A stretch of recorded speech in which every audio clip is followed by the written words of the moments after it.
Good morning. क्या हो रहा है ये सब? पढ़ाई में ध्यान नहीं जा रहा है? ध्यान दीजिए आप लोग।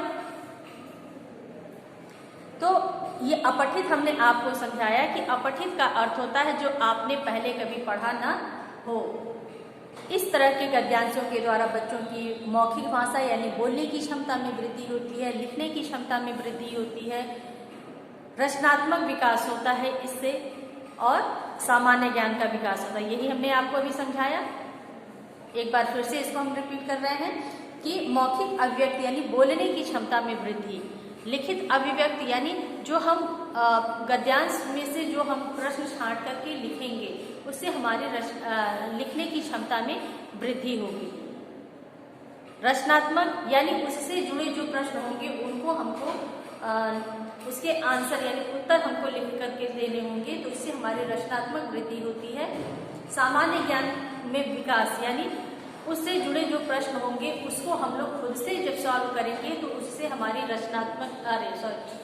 सामान्य ज्ञान का विकास होता है। अब कहा जा रहा है कि विद्यार्थियों की मौखिक भाषा में भी शुद्धता आती है।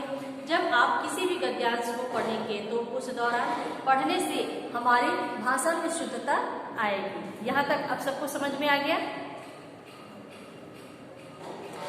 अब इनसे जुड़े जो नियम होते हैं वो हम आपको समझाने जा रहे हैं। तो गद्यांशों को करने के लिए जो नियम है वो इस प्रकार से है कि पहला नियम है कि दिए गए गद्यांश को 2-3 बार ध्यानपूर्वक पढ़ना चाहिए।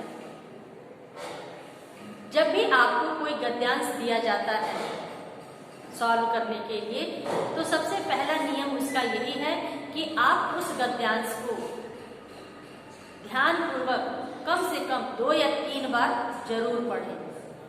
पढ़ने से आपकी मौखिक क्षमता में विकास होगा और उससे जो प्रश्न आपके आएंगे वो भी आपकी समझ में बार बार पढ़ने से समझ में आने लगेंगे कि इसका उत्तर क्या हो सकता है। दूसरा है मुख्य बातों को पेंसिल की सहायता से रेखांकित करें। यानी जब आप गद्यांश पढ़ेंगे तो उस दौरान गद्यांश को पढ़ने के बाद जो उनसे प्रश्न दिए जाएंगे उन प्रश्नों को भी आपको पढ़ना होगा।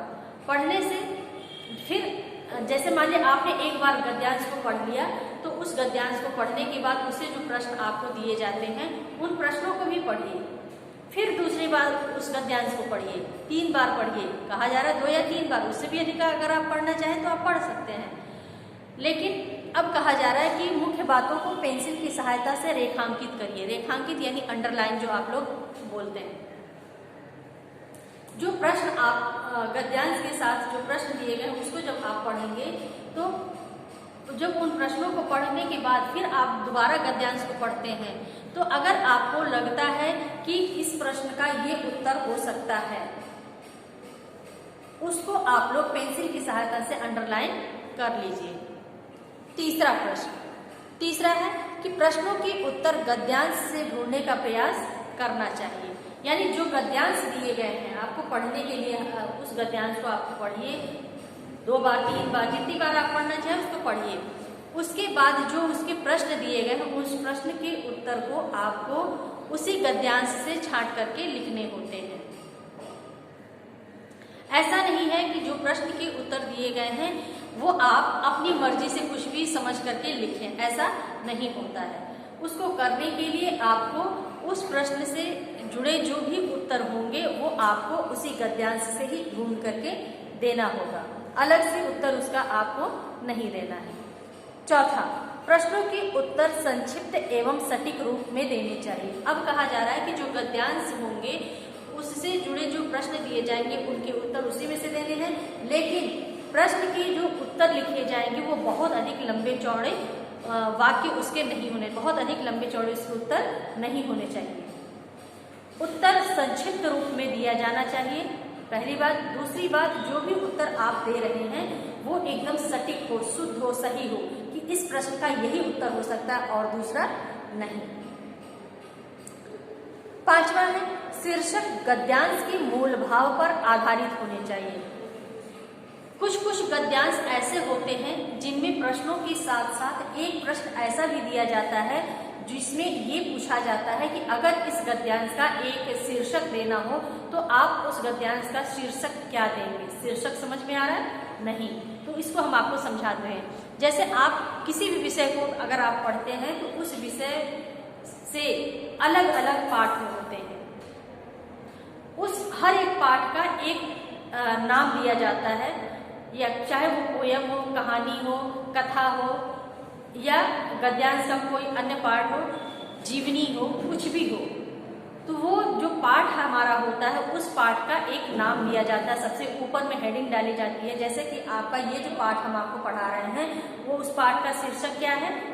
अपठित गद्यांश, जो हमने यहाँ बोर्ड पर भी लिख रखा है, अपठित गद्यांश, यानी इस जो लेसन का हमारा पाठ का जो नाम है वो अपठित गद्यांश है।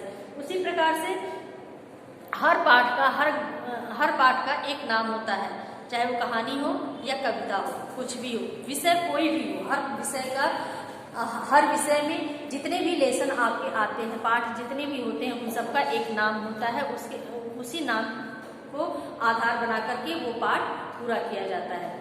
अब यहाँ पे कहा जा रहा है कि शीर्षक गद्यांश के मूल भाव पर आधारित होना चाहिए, यानी कहने का मतलब है जो गद्यांश आपको दिया जाएगा उस गद्यांश का जो मूल भाव होगा, यानी वो किस विषय पर आधारित है, उस गद्यांश में ऐसा क्या है जो बार बार हमसे बताया जा रहा है या समझाया जा रहा है, क्या है उस विषय में, उसका मूल भाव क्या है, वही मूल भाव ही उस गद्यांश का शीर्षक बनता है। यानी उस गद्यांश में, जैसे अभी हमने कहा कि पाठ का नाम होता है, ठीक उसी प्रकार से जो गद्यांश आपको दिए जाएंगे, अगर आपसे कहा जाता है कि उस गद्यांश का मूल भाव स्पष्ट करके उसका शीर्षक लिखिए, यानी उस गद्यांश का एक नाम लीजिए। अगर उसको एक नाम देना है तो उस गद्यांश का आप क्या नाम देंगे।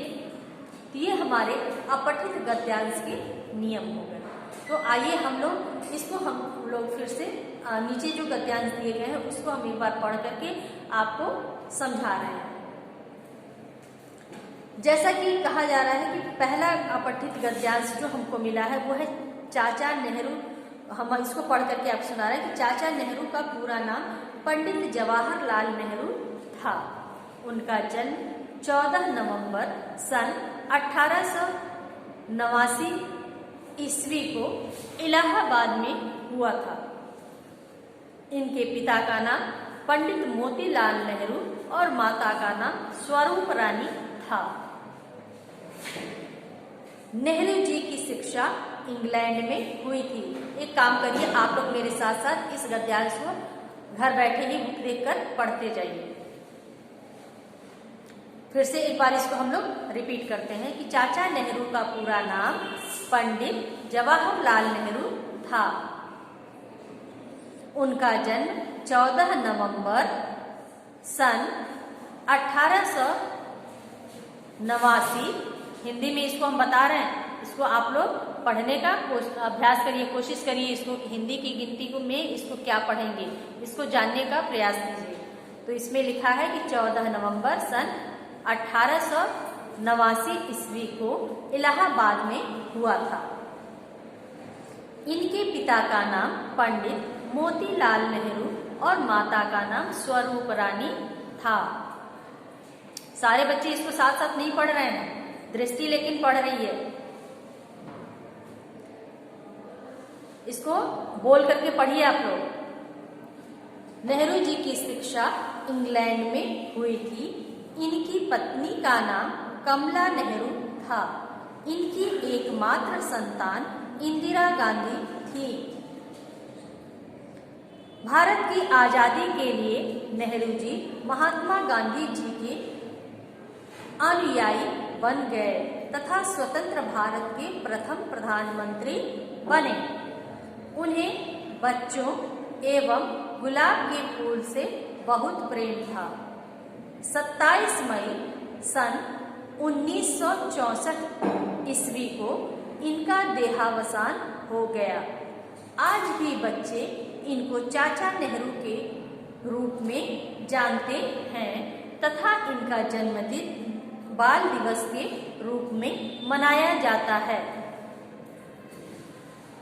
यहाँ तक समझ में आ गया सबके? इनका जन्म कब हुआ था? इसको हाँ, अब इसको हम प्रश्न के रूप में आपसे फिर अभी पूछेंगे, लेकिन अभी जो प्रश्न दिए गए हैं और उनके जो उत्तर है वो आपको स्पष्ट करते हैं। तो पहला प्रश्न इसमें दिया गया है कि चाचा नेहरू का पूरा नाम क्या था? क्या नाम था चाचा नेहरू का? पूरा नाम क्या है? शाबाश, चाचा नेहरू का पूरा नाम क्या था? पंडित जवाहरलाल नेहरू। ये आपको पहली ही लाइन में दिया गया है कि पंडित जवाहरलाल नेहरू। तो इस तरह से ये पहले प्रश्न का हमारा उत्तर हो गया। आप इसको पेंसिल से अंडरलाइन करके समझना चाहे तो कर सकते हैं। दूसरा प्रश्न हमको मिला है कि इनके माता पिता का क्या नाम था? तो इसका उत्तर बुक में सेकेंड लाइन में दिया गया है कि इनके पिता का नाम मोतीलाल नेहरू और माता का नाम स्वरूप रानी था। बुक में मिला सबको, सेकेंड लाइन में ही, गद्यांश के सेकेंड लाइन में दिया हुआ है। फिर तीसरा प्रश्न हमको मिला है कि भारत की आजादी में नेहरू जी किसके साथ थे? शाबाश, भारत की आजादी में नेहरू जी महात्मा गांधी जी के साथ थे। अगला प्रश्न हमारा है, भारत के प्रथम प्रधानमंत्री कौन बने? तो इसका उत्तर है शाबाश, भारत के प्रथम प्रधानमंत्री पंडित जवाहरलाल नेहरू बने।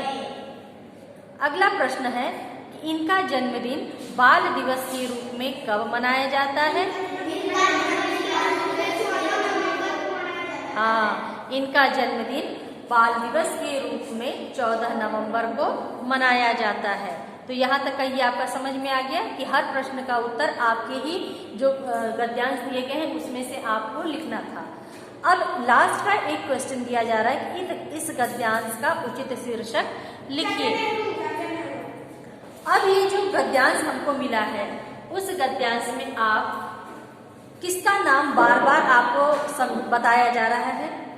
किसके नाम के आधार पर, या ऐसा कौन सा शब्द है जो बार बार उनको समझाया जा रहा है या इस गद्यांश में उसके बारे में बताया जा रहा है? तो किसके बारे में बताया गया है? चाचा नेहरू, यानी पंडित जवाहरलाल नेहरू। ये चाचा नेहरू के नाम से इस शीर्षक को नाम दिया गया है। जैसे पूछा जाए इस गद्यांश का उचित शीर्षक लिखिए, तो आपका लिखा गया है चाचा नेहरू। ये इस गद्यांश का शीर्षक हो गया। या उनका नाम अगर पूरा लिखना चाहें कि पंडित जवाहरलाल नेहरू, तो भी ये गलत नहीं होगा, क्योंकि उन्हीं को तो चाचा नेहरू के नाम से हम जानते हैं। अब अगला हमारा है, इसी तरह से हिमालय पर्वत पर दिया गया है कि हिमालय पर्वत भारत के उत्तर में एक प्रहरी की भांति खड़ा है। इस पर्वत से अनेक नदियां निकलकर देश को हरा भरा बनाती हैं। अनेक तीर्थ हिमालय पर्वत पर स्थित हैं। हिमालय के ही एक भाग पर मानसरोवर नामक झील भी स्थित है, जो अत्यंत पवित्र मानी जाती है। यहाँ प्राचीन काल से अनेक ऋषि मुनियों ने साधना और तपस्या की। अनेक दुर्लभ जड़ी बूटियां भी यहाँ मिलती हैं। यह पर्वत वर्ष भर बर्फ यानी हिम से ढका रहता है, इसलिए इसका नाम हिमालय पड़ा। तो इससे जुड़े जो प्रश्न हैं वो भी आपके बुक में दिए गए हैं कि हमारे देश के उत्तर में हिमालय किस भांति खड़ा है? तो उत्तर है प्रहरी की भांति। दूसरा प्रश्न है, यहाँ पर कौन सी दुर्लभ चीजें मिलती हैं? जड़ी बूटियां। इसका नाम हिमालय क्यों पड़ा? हिम यानी बर्फ से ढके रहने के कारण। उपयुक्त गद्यांश का उचित शीर्षक लिखिए। तो इसका शीर्षक क्या है? हिमालय पर्वत। तो इसी तरह से एक और दिया गया है, तिब्बत पर वो लिखा गया है। ये आप लोग पढ़िएगा घर पर। अभ्यास पर हम आते हैं कि अभ्यास में हम लोग पढ़ने जा रहे हैं। आनंद विद्यालय जाने के लिए बस पकड़ने पहुंचा, तभी अचानक बस के दरवाजे पर खड़ा एक छात्र नीचे गिर गया। ड्राइवर को पता ही नहीं चला और उसने बस आगे बढ़ा दी। वह छात्र बस के पिछले पहिए से घायल हो जाता यदि आनंद ने देख लिया और उस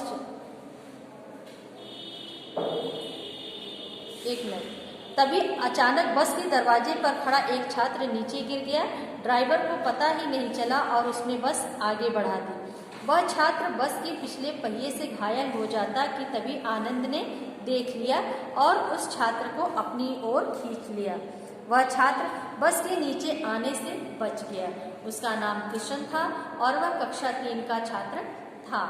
आनंद के पास भीड़ लग गई। आनंद किशन को पास की डिस्पेंसरी ले गया और वहां पर उसने चोट की मरहम पट्टी कराई। सभी ने आनंद के साहस की प्रशंसा की। तो इस तरह से एक गद्यांश दिया गया है। तो इसके प्रश्न हम ऐसे ही समझा दे रहे हैं केवल आपको। आनंद विद्यालय जाने के लिए कहाँ पहुंचा? बस पकड़ने। दूसरा, अचानक कौन सी घटना घटी? एक छात्र बस के पहिए से घायल होने से बच गया। आनंद ने किशन को कैसे बचाया? छात्र को अपनी ओर खींचकर। आनंद किशन को डिस्पेंसरी क्यों ले गया? मरहम पट्टी कराने।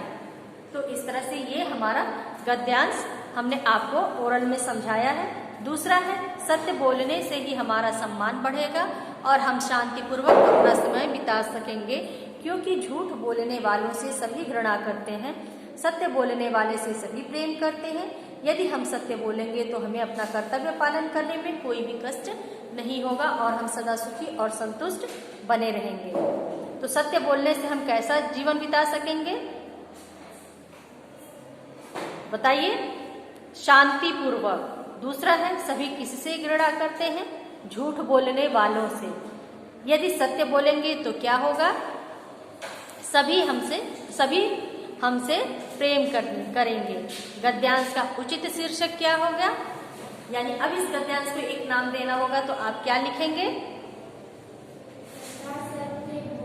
बताइए। सत्य बोलना, यानी सच बोलने पर ही तो ये बताया जा रहा है। एक और दिया है, इसको हम केवल समझा रहे हैं। अभी एग्जाम के लिए जो आपको देना है वो हम अभी आपको बोर्ड पे कराएंगे। हमारे देश में दशहरे का त्योहार बड़ी धूमधाम से मनाया जाता है। दशहरे के 10 दिन पहले से ही रामलीला प्रारंभ हो जाती है, जो दशहरे वाले दिन रावण वध के बाद समाप्त होती है। दशहरे के दिन मेले लगते हैं। शाम के समय रावण, मेघनाद और कुंभकर्ण के बड़े बड़े पुतले जलाए जाते हैं। दशहरे का मेला सभी स्थानों पर लगता है। यह त्योहार बुराई पर अच्छाई की जीत का प्रतीक है।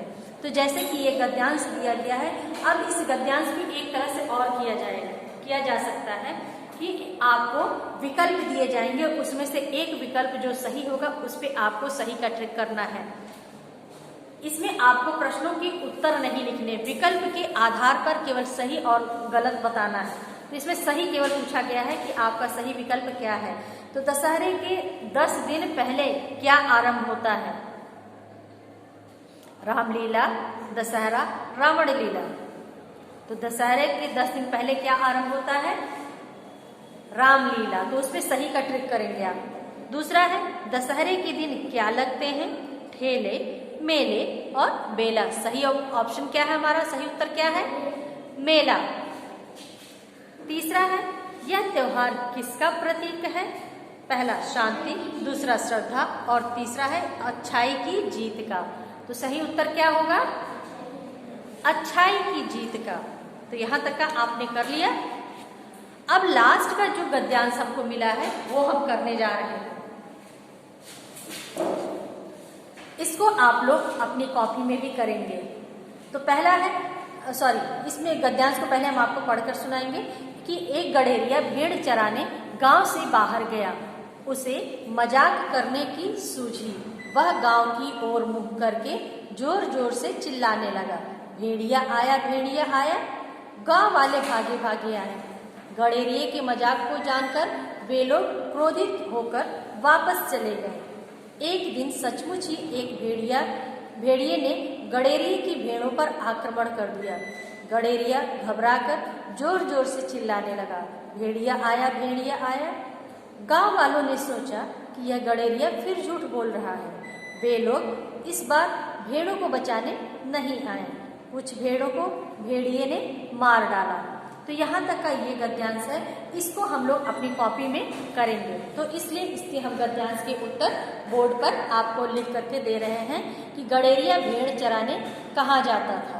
तो पहला प्रश्न का उत्तर है ये हमारा, पहला उत्तर हम बोर्ड पर लिख रहे हैं। आप लोग इसको देख करके अपनी बुक में कंप्लीट करिए, उसके बाद इसको क्लास वर्क की कॉपी में भी आप लोगों को करना होगा। गडेरिया भेड़ चराने कहाँ जाता था? गांव से बाहर। गांव से बाहर। दूसरा प्रश्न है, गडेरिया क्या कहकर चिल्लाने लगा? भेड़िया आया, भेड़िया आया।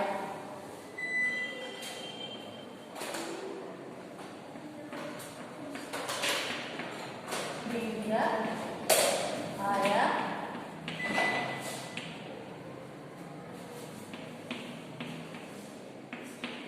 भेड़िया आया, इस तरह से।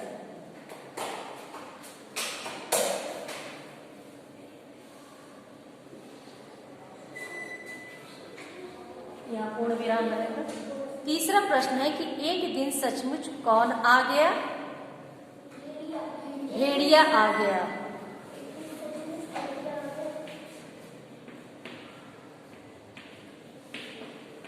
भेड़िया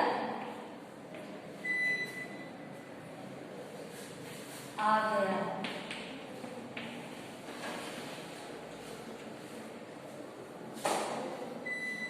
इसके बाद है, गांव वालों ने क्या सोचा? उत्तर में हम लिखेंगे, गांव वालों ने सोचा कि यह गडेरिया फिर झूठ बोल रहा है।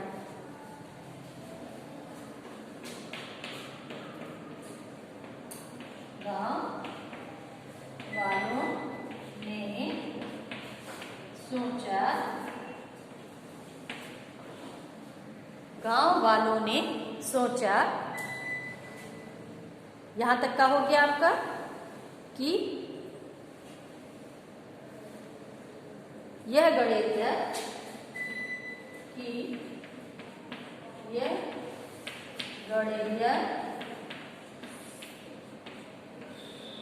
फिर झूठ बोल रहा है।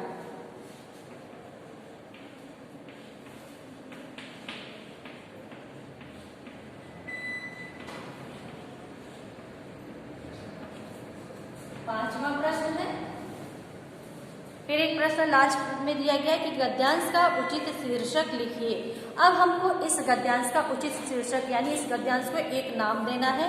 तो हम क्या लिखेंगे? गडेरिया और भेड़िया। ये पूरी जो कहानी जो गद्यांश के रूप में दी गई है वो किस पर आधारित है? गडेरिया और भेड़िया।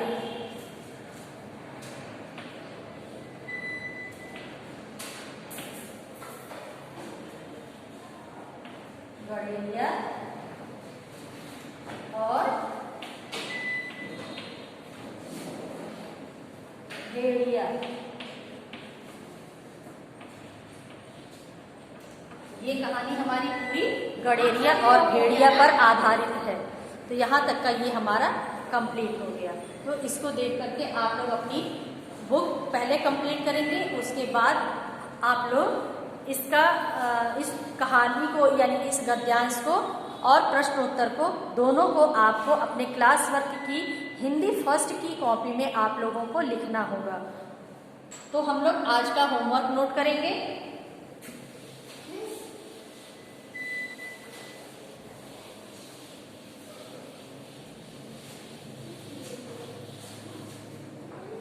होमवर्क हम नोट कर ले पहले। गृह कार्य में, गृह कार्य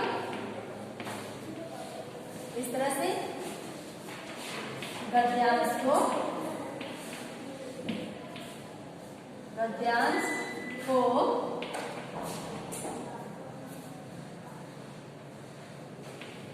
कॉपी में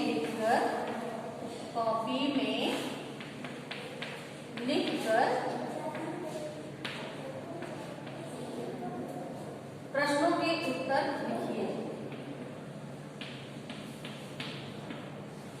प्रश्न के उत्तर लिखिए। तो इस तरह से ये हमारा कंप्लीट हो गया। इसको आप लोग अपने स्कूल डायरी में नोट करेंगे और जो होमवर्क आपको दिया गया यानी इसको क्लास वर्क की कॉपी में लिख करके इसके प्रश्नों के उत्तर को भी आपको लिखना होगा, कंप्लीट करना होगा। तो यहाँ तक का ये आज का हमारा क्लास कंप्लीट हो रहा है। इसको आप लोग अच्छे से नोट कर लीजिए।